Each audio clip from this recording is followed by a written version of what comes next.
Hi, and welcome back to the channel, guys. We are continuing The Legend of Korra. This is Book 2, Chapter 3, titled Civil Wars, Part 1. So we're getting into a two-parter here. Only watching the one episode this week because we're just swamped and busy and tired and so much is going on. But yeah, hope that's okay. At some point, hopefully we can get to watching a couple of episodes a week again, maybe. It's gonna be a while though.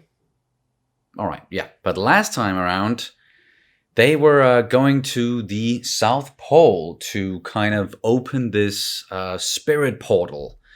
And that, that they did that. It was resolved surprisingly quick. But then towards the end, we saw what looked like an invasion force from the North Pole. And they want to, take control of the Southern Water Tribe and get them back on the right track, whatever that means. I do see, like, it's a good idea maybe to focus on the whole spiritual aspect again, because then you won't get attacked by spirits. But other than that, it seems like that's a big threat to like the order of things there in the Southern Water Tribe, at least.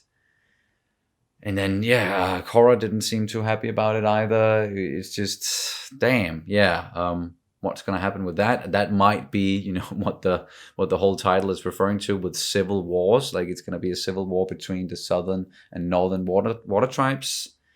That's yikes. Don't want to see that, but that it might be the direction that we're going in, at least. Oh, and just a fair warning here, as I already mentioned, we are very tired at the moment, and our minds are just like it's difficult to even speak in like complete sentences, at least when it comes to English. I'm sure it would be the same in Danish. It doesn't really matter. So yeah, if we just, especially during the discussion, just start mumbling and going off in different directions and repeating ourselves, then you'll know why. It's not our best day when it comes to that stuff. But yeah, let's just get into it. And you can, of course, always check out our full-length reactions where you can sync up the footage with your own copy of the episode. We also have early reactions for The Legend of Korra, and we are several episodes ahead. It's all over on Patreon, and the link is down in the description below. Here we go. Everyone, clear the streets. Get back in your homes. Oh, damn. Okay. Wow. Just being aggressive right from the get-go. Putting up walls, even. There is another portal in the north. Oh. Once you open it, spirits and man will be able to move freely between the north and the south in a matter of seconds. With both portals open, our tribes will be united again. The world will be united again. Oh, and yay. Still on vacation. I haven't felt this at peace since... And it's over. And it's over. Reminds me of all those great vacations we took as kids with Dad. Boomy and I weren't on those great vacations. It was always just you and Dad. Oh. What about the time he took us to Kyoshi Island to ride the elephant koi? Nope. We weren't there. I could have sworn. Morning, Uncle Boomy. Do you have a baby in there? Where's your sister? Who? Iki. Who? She's tall, talks real fast. Oh yeah, she noticed something in the statue room. Now we almost got eaten by a shark squid. The shark squid? He's here. It appears my old nemesis has found me. Janora, were you and Milo teasing your sister again? I don't know. Maybe. Yes. Search and rescue missions are my specialty. What do you say we all go together? When I get back, we'll come up with a plan to take down that shark squid once and for all. Yeah! Shark squid. Thank you for coming, everyone. Troubling is when I get that itchy rash that won't go away and Julie's not around to scratch it. This is guy. Shocking. Nay, sickening. But these kale cookies? Opposite. Remind me to get the recipe later. Who wants to buy a ship full of stinking fish? Seriously, it's not rhetorical. I need to sell these fish. The only spirit I'm interested in restoring is our spirit of independence. All Unalaq is trying to do is make our tribes unified again. Okay, Korra's defending the whole thing. Look, we all know where this conflict is heading. We need to start preparing for war. I will hate to leave this quaint tribe. Bolin, laugh at my humorous quip. Yes, dear. Damn. You know, I'll be really sad when you have to leave. It's been really great getting Really sad. But you will be coming with me to the north. There we will live the rest of our lives together in icy bliss. Mako! I'm so happy to see you. Help! You alright, bro? No! Just tell her you're not that into her anymore. Oh, no, I don't think she'd like that. Ending a relationship is kind of like pulling off a blood-sucking leech. You just gotta rip it off and get it over with. You'll feel a lot better afterwards, trust me. What? I'm lucky you're so good at breaking girls' hearts. You better watch out. Ooh. No, it's just, Not a compliment, that. Nah. A lot of Southerners feel like their tribe is being invaded. I am their chief. I'm uniting, not invading. But still doing it by force. Dark spirits would thrive off this negative energy, and the world would be thrown into a battle between spirits and man. How do we stop it? We? No, Korra. This is a war only the Avatar can prevent. No pressure. Nope. Who threw those? Whoa! Relax, it's just kids. You hoodlums think you're tough, huh? Stop! Tell these thugs to go back to the north. Everyone calm down. You're all part of the same tribe. Start acting like it. You are the worst avatar ever. Everyone, walk away from this.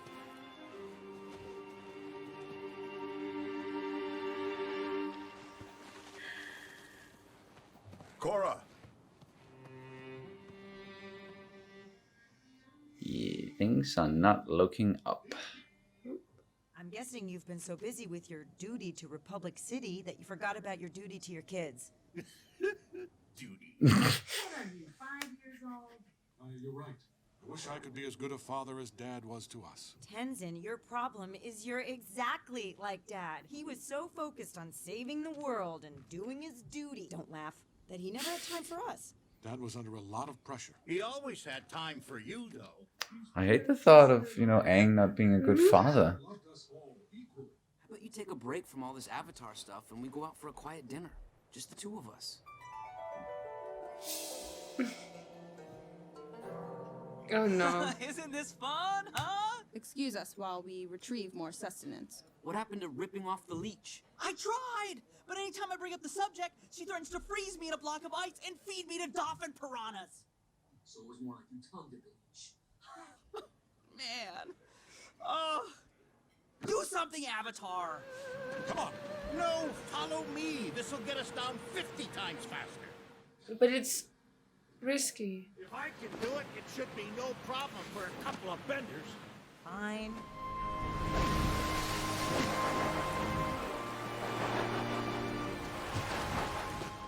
You were right, Boomy. That was faster. At least 50 times faster. If you need an airlift down, just say the word. Ah, I don't need your help. Something's gonna happen. Boomy! All I ever wanted to be was the Avatar. Unalaq's the only one who believes in me. That's not true, Korra. The problems between the North and the South started long before you were born. You can't expect to undo them in a day. Varric's been plotting a rebellion against Unalaq. He asked your father to join, and... Dad is part of a rebellion? I don't know, but I don't want you getting caught in the middle of it. It's too late, Mom. Korra! Uncle! No. Dad?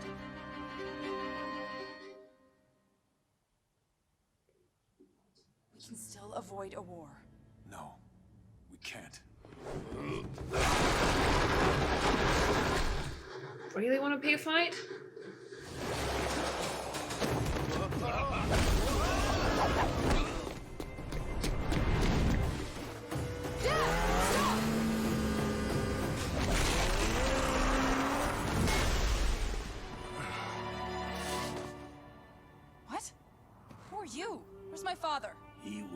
us. He's a traitor. Let them stand trial for what they did. Every Water Tribe citizen deserves that right. Very well. You're lucky you didn't kill yourself. You done with the lecture, Mom? Oh, grow up. You don't get to tell me what I can and can't do. Deal with that. Good luck healing yourself. You're the oldest of us, but you always acted like the youngest. I had to become the responsible one. You think you're the responsible one? Where were you after Dad died and Mom was all alone? Because I was the only one who packed up and moved my whole life to be with her. You think you're some savior who has to carry on Dad's legacy. How about all of us? Yeah, we're Aang's kids too. I can't be around you two right now. Go back to the temple and see if Iki returned. Fine. Fine. Fine.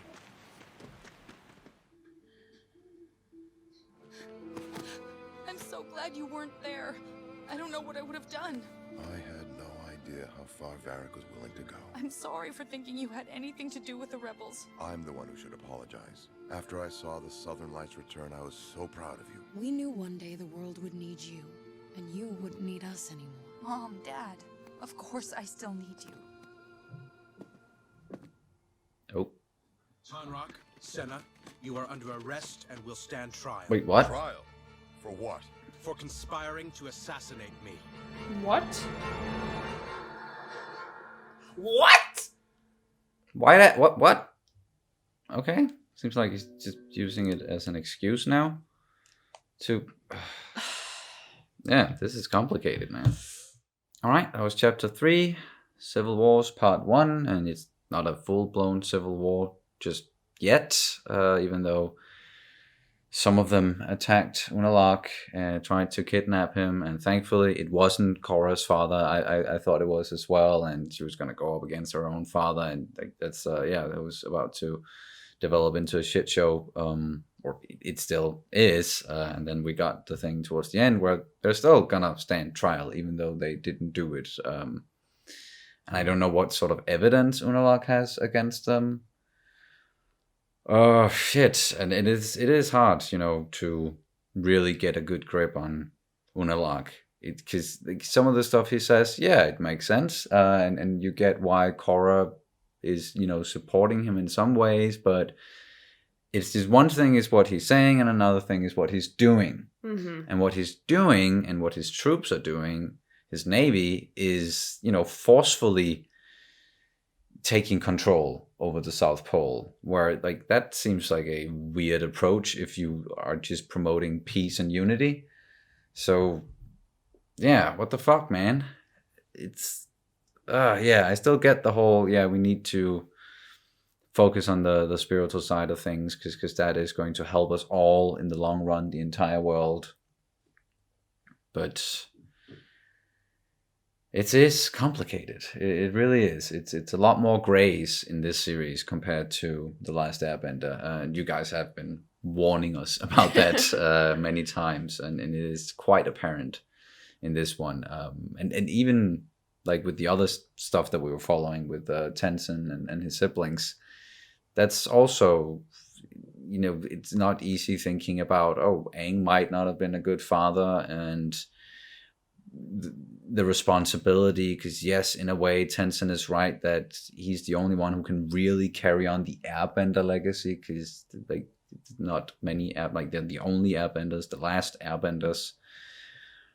But Bumi and Kai, they're also Aang's kids, and they can also carry on his legacy, and not necessarily just the Avatar or the Airbender part of it. Getting into a lot of discussion. So on both fronts, it's a civil war between families in a way. Either way, yeah. Yeah, that is sad to see. And I hope, of course, they're gonna resolve their issues without having to fucking fight it out. It seems still more avoidable in Tenzin's case compared to what's going on with the Water Tribes. That's just not good. What's happening at all. And I get the frustrations coming from both sides, even though I would still argue that the northern Water Tribe soldiers are being way too aggressive. way too aggressive. But of course they've been ordered to do so, I'm sure, from Unalaq. And they are painting him in a way as some sort of a bad guy, definitely. Yeah, I feel like I don't know where. I at some points I feel like he seems like not necessarily a good guy, but at least like there's some sort of sense. He's sensible in a way, and then stuff happens where I'm like, now you're just being an ass. Yeah, exactly. But then he does something that's where I'm like, yeah, that makes sense, and or at least he says it, Yeah. Yeah, and it feels like it comes from a sincerely good place. And then he does something else that's just like, why the hell are you doing this? You're being an ass again. Yeah. And if he is going to be, the big baddie of this season, then it's the same vein as last season, where it's not black and white once again, and it's that sort of villain where you can kind of see where they're coming from and understand why they're doing things. They're not just evil just for evil's sake. Like someone like Osai was more of just a straight up villain. But navigating that whole thing and with the intentions and then what they're doing, it's difficult. It really is, and I understand why Korra is in such a bind. Thankfully, she got to express to her parents that no, I still need you towards the end. Like, you're always gonna need your parents in some way. Definitely, like whoever you are, even if you are the Avatar, the most powerful person in the world, then your parents are still gonna be your parents. You're still gonna be their child. But now they're gonna stand trial for not only just treason, but an assassination attempt. How did that even come about? I think maybe I can't. Well, I don't know the details, but it seems like he's trying to pin the kidnapping that Korra stopped on. Yeah, but why not just say kidnapping instead of assassination attempt? Because that's not what happened, and there are witnesses to support that. But the only witnesses are the people who did try to do the kidnapping. People probably won't trust them. So it might just be a mock trial, like not really a trial per se. Yeah, maybe he's just trying to get rid of Korra's parents. And that's why he's, first of all, calling it an assassination attempt, because that would mean that if they stand trial, then they would have to be put away for a longer time. Yeah, it's that much worse. Yeah, exactly. Like the punishment would be much worse. And then also trying to pin it on him. I'm still not quite sure whether he actually did it or not. If it's like it's the same with Unalaq. I have the same feeling about Korra's dad. Like, I don't really know where, like, he's doing something that's a bit off, and then he's doing something that's very heartfelt, and then he's doing something that's a bit off, and then... Yeah, both of those brothers, man, like it's they're a bit all over the place, and it's with the whole deal with siblings again, and the way they grew up and past transgressions, what has been going on and why, and having a sense of not being treated fairly by the parents maybe, and the parents prioritizing one of the children over the other. And then we go back to the stuff with Aang, and the thought of, once again, that Aang was just only focusing on Tencent just because he was the airbender of the bunch is that's hard to hear, because we kind of put Aang on a pedestal as being just the best the best guy and the best Avatar. But he might not have been. No. Like, we all make mistakes. We're all fallible. It's just human. Even in a world like this where there are benders and spirits and magic happening all over, it's still humans that we're dealing with. Human emotions and mistakes, once again. Yeah, it's... And then here we go with the mumbling and the rambling. But we thankfully also did get some levity, as we always do, and it is most of the time it has to do with Bolin, and here it's him just being wrapped up in a relationship where, oh yeah, he's in over his head and he cannot get out of it. Cannot rip off the, not band-aid, but the blood-sucking leech. That was the metaphor that Mako used instead. And I understand, like that does not seem like a healthy relationship. It's not a relationship at all. He's basically just a slave to them. Or, just a servant who has absolutely nothing to say about many things. So in summary, things are not really looking up. No. At all, in any way. I hope that we're going to see some progression, in the right direction soon-ish, but we are also just getting into this season still. There are a bunch of episodes left, so we might have to get, past the halfway point before we can see some good stuff happening and things aren't just going to deteriorate all the time. But yeah, this was just part 1, and next week gonna be watching part 2.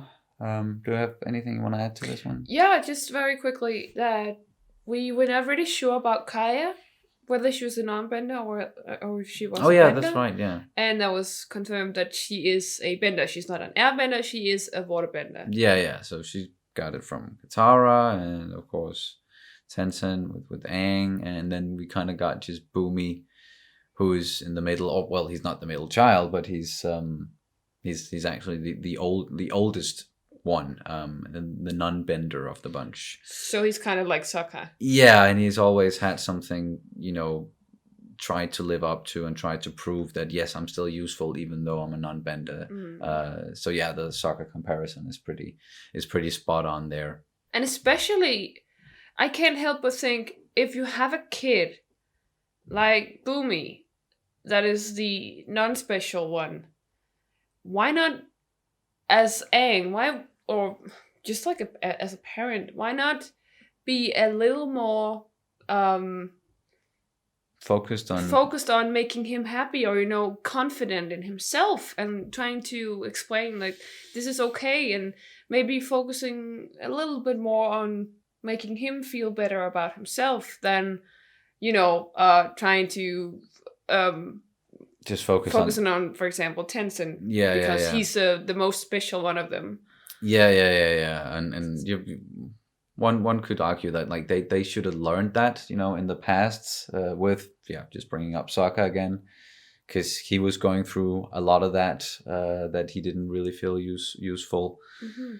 And then they of course showed him and told him that no, like you are very important, like to the group and to. Yeah, like you have worth, of course, even though you're not a bender.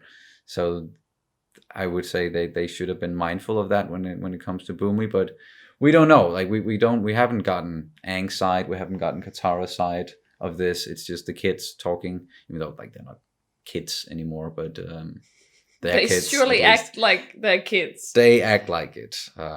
There's something about siblings that will just make you turn back to being 12 years again, just like pointing fingers at each other and saying, you are always so spoiled, or you're always so obnoxious, or it's at least I can I can't relate because I'm an only child, so I wouldn't know. Well, I am the Kaya of the group. Yeah. So I can definitely relate to that.